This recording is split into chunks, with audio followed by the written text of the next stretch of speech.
এই ভদ্রমহিলার ইন্টারভিউটা একবার দেখুন। বারবার ধরে বলেছি, আমি প্রমাণ করেছি, আজকের ভিডিও এই ভদ্রমহিলা প্রমাণ দেবে যে আমি যে পথে এগোচ্ছি আপনাদের হাঁটু ঠিক করার জন্য, সেই পথটা ভুল না ঠিক। এই ভদ্রমহিলার এক্সরেটা ভালো করে দেখুন, বারবার ধরে ভিডিওটা চালিয়ে দেখুন কী করে সম্ভব হচ্ছে। যখন ডাক্তাররা সবাইকে দেখেই বলে দিচ্ছে অপারেশন করতে, সেখানে জুতো পরে তার হাঁটুর মধ্যে কী পরিবর্তন হচ্ছে, হাঁটুর যে জায়গাটা কমে যায়, যেটা হাঁটুর ভেতর দিকটা ব্যথা করে, অনেক সময় বাইরের দিকে ব্যথা করে, তার থেকে কী করে সে ভালো হচ্ছে। ওনার হাজব্যান্ডের ইন্টারভিউ শুনুন, ওনার ইন্টারভিউ শুনুন, ওনার এক্সরে দেখুন, তারপর অবশ্যই আমাকে কমেন্টস করবেন। তাই ভিডিওটা দেখুন। আমার হোয়াটসঅ্যাপ নাম্বার আছে, কোনো অসুবিধা আমাকে হোয়াটসঅ্যাপে জানাবেন, আমি অবশ্যই আপনাকে সাহায্য করব। সঙ্গে সঙ্গে একটা কথা বলি, যাদেরকে অপারেশন করতে বলেছে অবশ্যই আমার কাছে আসবেন। প্রত্যেক মহিলাই আমার কাছে মা, প্রত্যেক মহিলাকেই আমি সম্মান করে বলি আমার মা শারদা। প্রত্যেক গুরুজনকে নমস্কার করে বলি, যাদের অপারেশন করতে বলেছে তারা অবশ্যই আমার কাছে আসুন। আমি 6 মাস টাইম চেয়েছি, যদি পরিবর্তন না হয় তাহলে অপারেশন তো একটা অপশান থাকে। সুতরাং অপারেশন না করেও যদি ভালো থাকতে চান, জুতো মডিফিকেশান করে অবশ্যই আমার কাছে আসুন। আর এই ভিডিওটা দেখার সঙ্গে সঙ্গে কমেন্টস করবেন, আর সবাই কিন্তু শেয়ার করবেন, কারণ তারাও জানুক অপারেশন না করেও জুতো পরে তারা ভালো থাকা যায়। উইদাউট অপারেশান আপনি সুস্থ থাকতে পারবেন।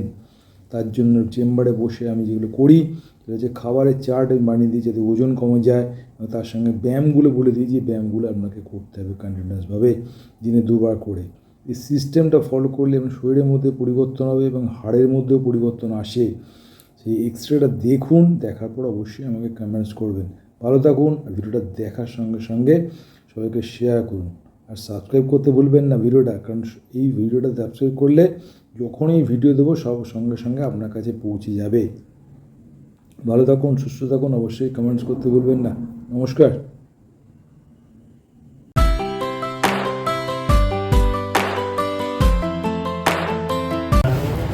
দেখুন, এনার এক্সরে নিয়ে এসেছিলেন উনি, ডেটটা দেখুন 15/1/26। হাঁটুর অবস্থাটা দেখুন, আর এখন দেখুন হাঁটুর কন্ডিশন দেখুন, কতটা গ্যাপ বেড়েছে।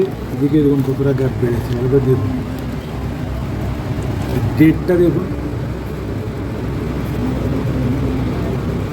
1/6/26।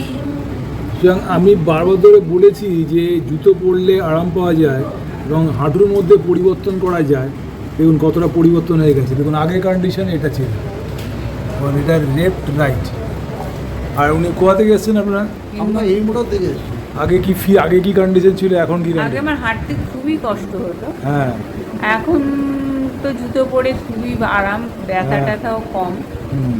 আপনি আপনার তো এক্সরি বলে দিচ্ছে, আপনি অনেকটা বেটার। এটা তো মিরাকেল কেস, যে আমি তো নিজেও দেখে অবাক হয়ে যাচ্ছি, যেটা বলেছি সেটাই হচ্ছে আর কি, এক্সরে দেখে তাই তো বোঝা যাচ্ছে। আর আপনার হাজব্যান্ড কোথা থেকে বলছেন আপনার? আমি হিমোটর থেকে বলছি, হিমোটর করে এসেছি। আজকে যে জুতোটা নতুন করে করা হলো, হ্যাঁ করার পরে ওটা পরার পরে না, জুতোটা তো চেঞ্জ করে দেওয়া যায়। আমরা যে মেজারমেন্ট দিয়েছিলাম, মেজারমেন্টটা তো পাল্টাতে হয়েছে, তাই জন্য মেজারমেন্ট পাল্টানো হয়েছে। তো ও করে দিয়েছে, তো করে দেওয়ার পর তার বেটার হবেন, কারণ ওটা তো ওই মেজারমেন্ট ছিল, হাঁটু তো পাল্টে গেছে। ওটা দেখেই তো করলো না, ও করে দিয়েছে ও আমাকে। হ্যাঁ, কমে হয়েছে। দেখুন এটা হচ্ছে পরের এক্সরে, যেটা বলছিলাম আর কি। চেঞ্জটা দেখুন, ডেটটা দেখুন 1/6/26। এটা হচ্ছে আগের এক্সরে, দেখেই ভালো করে। তাহলে বিশ্বাস হচ্ছে তো যে জুতো পরলে আরাম হয়? কি বলবেন? না,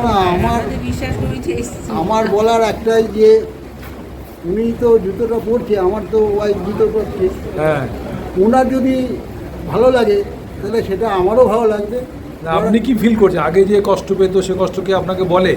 হ্যাঁ হ্যাঁ, বলে যে ঘরে জুতো পরে থাকলে আমার খুবই ভালো লাগে। আর বাইরে আগে যেরকম একটা ওই অর্থোপেডিক ডাক্তার নিকাপ দিয়েছিল, সেটা বাইরে বেরোলে পর করতে হয় না।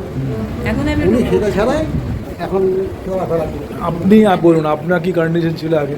আমার কন্ডিশন তো খারাপই ছিল, আমাকে তো অপারেশনই করতে বলেছিল।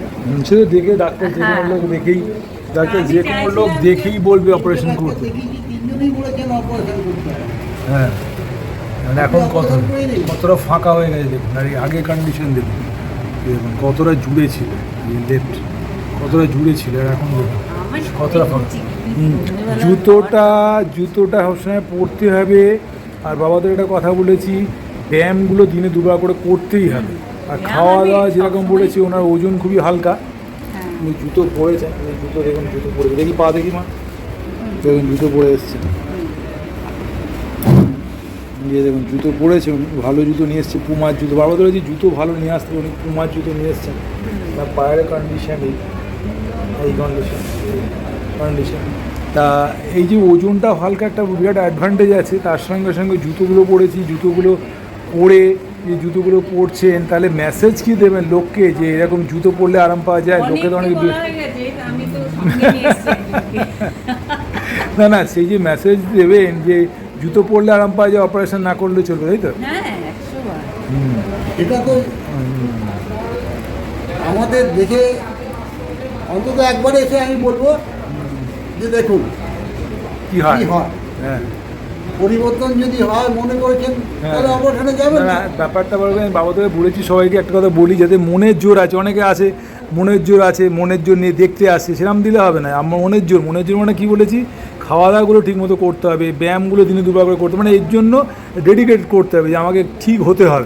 আমি তো আগে এই ভালো করে মানুষ দেখলাম। এই আপনার মানস ব্যাপারটা এই দেখে- মানসিকতাটা যদি যার থাকে সেই সুস্থ হবে। আর এই এলাম ঘুরতে এলাম, তাদের হবে না ঠিক। না, না, হ্যাঁ তাহলে হবে এবার না। বলুন, আপনি আমি যেমন তো- প্রথম, হ্যাঁ। আমি তো আগেই বলেছি যে আমি আগে চেষ্টা করব আমি ভালো হওয়ার। হ্যাঁ। অপারেশনের পরে যাব, দরকার হলে যাবো, সেটা তো হ্যাঁ। লাস্ট কাজ। হ্যাঁ লাস্ট অপশন। হ্যাঁ, সেই তাহলে জন্যই এখন আমি- এখন কি বিশেষ আর অপারেশন করতে যাবেন? না অপারেশন যাব না। হ্যাঁ, গুরুদেবের কাছে যখন আমরা চলে এসেছি, না আমি কিছু না, সব ওই যে ঠাকুর, সব ঠাকুর, আমি কিছু না, আমি সবই আমার নিই ঘরে সব। আমার ঘরে রামকৃষ্ণ সারদামাই হ্যাঁ সব উনি, আমি কিছু না, আমি যত আমার মন্দিরে সারদামা রামকৃষ্ণই রয়েছে। বাবা সেই তো ঠাকুরই, আমার গুরুদেবকে হ্যাঁ নিয়ে রয়েছে। ঠাকুর তো পাঠিয়ে দিয়েছে, তাহলে ঠাকুরই যোগাযোগ করেছে। নাহলে এই অবস্থা পৌঁছে দেন না, এখন অপারেশন করে ফেলতেন এতদিন। আমি বলবো যে একবার এসে আপনারা দেখুন উনার বাস্তবটা কতটা কি উনি আপনাদের জন্য চেষ্টা করবেন। কিন্তু চেষ্টা করছেন সবার হ্যাঁ জন্য। আমি তো বলেছি মা, প্রত্যেক মাই আমার মহিলা আমাকে যে মা সারদার মতো সবাইকে সম্মান করে বলি, কিন্তু একটা তো বলেছি চেষ্টা করতে হবে, বেকার বসলে হবে না, কথা শুনতে হবে আমার কথা। হ্যাঁ, আমি তো ওজনটা সবই কমানো, চেষ্টা করছি, কিন্তু আমার এই ইয়েটা খাওয়াটা আমার ঠিক হচ্ছে না। খাওয়াটা কন্ট্রোল আমাদের করতে হবে। জয়েন্ট ফ্যামিলি তো না, খাওয়া দাওয়া কন্ট্রোল করলে আর ডাইজেস্টিভ সিস্টেম ভালো করে আরও বেটার হবে। মাংস ডিম খাই না। না ঠিক আছে, মাছ খান, মাছ খান। আর যেরকম দুধ বন্ধ করতে বলি সেগুলো খান। দুধ ফুদ খাই না। হ্যাঁ, তাহলে ঠিক আছে। বাইরের খাবার যেরকম বলি ফল খেতে টলই খাই, পারবেন। বাইরের খাওয়ার না। বাইরের হ্যাঁ খান, খাওয়ার না। একটু কম খান, কিন্তু প্যাকেট ফুড একদমই খাবেন না, যেরকম বলেছি। কিন্তু সন্ধ্যে খাওয়া দাওয়া একটু দেরি করে। সন্ধ্যে 6:30টার মধ্যে রাতে খাওয়া খেতে বলি, সেগুলো করতে হবে। করলে ওইটাই আমি আরও পারছি না, ডাইজেস্টিভ একদম সিস্টেম সত্যি কথা। সিস্টেমটা ভালো হয়ে যায়। সেটা পেটটাও এগুলো। ভালো থাকে না। আচ্ছা আমি পেশেন্ট একটু বলুন, লাস্ট মেসেজ কি দেবেন বলুন, কিরম আরাম পেয়েছেন, কিরম ছিলেন বলুন, লাস্ট হ্যাঁ, মেসেজ খুব- সবাইকে আমি কি বলেন? খুবই আরাম পেয়েছি। আমি আপনারা যারা এরকম হাঁটুর ব্যথায় কষ্ট আছে, তারা যেন অবশ্যই আসে, এসে আপনার সাথে দেখা করে, দেখে এটা হ্যাঁ। বুঝতে পারবে, তাহলে আমার মুখের কথা থেকে। ঠিক কিনা এটা আপনি বলুন, লাস্ট মেসেজ ওনার হাজব্যান্ড কি আমার মেসেজ last দেবেন? message, আমি আশা করি উনি যেভাবে আমাকে বলছেন, মানে আমার গিন্নি আর কি ওয়াইফ, যাতে মনে করি যে অপারেশন না গিয়ে উনি আপাততই থাকবেন আর আগামী দিনেও সুস্থ থাকবেন, উনি সেইভাবেই চলবেন।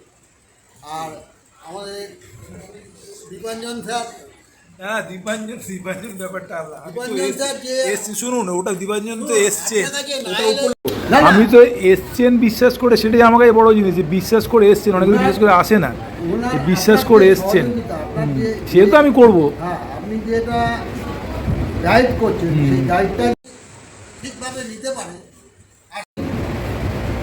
মানে ফল পাবে। হ্যাঁ ফল পাবেন।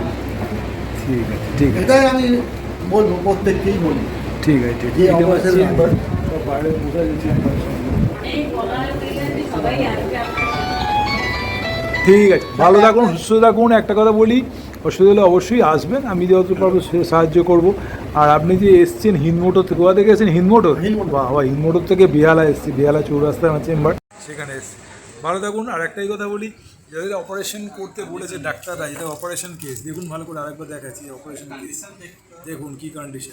আর এখন দেখুন কতটা ফাঁক হয়ে গেছে, দেখুন এটা লেফট লেফট নি ছিল আগে কন্ডিশন, এটা দেখুন এখন কতটা ফাঁকা হয়ে লেফট, দেখুন এটা কন্ডিশন আর আগের কন্ডিশন, কতটা ডিমডিস ছিল এখন কতটা ফাঁকা হচ্ছে। সুতরাং বিশ্বাস করে আসুন, আমি যত পারো সে হেল্প করবো, আর যা যা বলবো সেগুলো শুনতে হবে, ঠিক আছে? সবাই ভালো থাকুন, সুস্থ থাকুন এই কামনা করি, কিন্তু আমার কথা শুনে চলুন, ঠিক আছে? ভালো থাকুন। আমি আমার এই ভাইপোকে নিয়ে এসেছি হ্যাঁ, যে আপনার সাথে ইন্ট্রোডিউস করার জন্য, যাতে ওই আমার বোনকে মায়েরও শরীর আমার যাতে শরীর খারাপ। দেখাতে পারে। হ্যাঁ, আমি ঠিক। বললাম তুমি একবার অন্তত দেখাও। উনি এদিকে ওদিকে দেখিয়ে হ্যাঁ ঠিক আছে, ভালো থাকুন।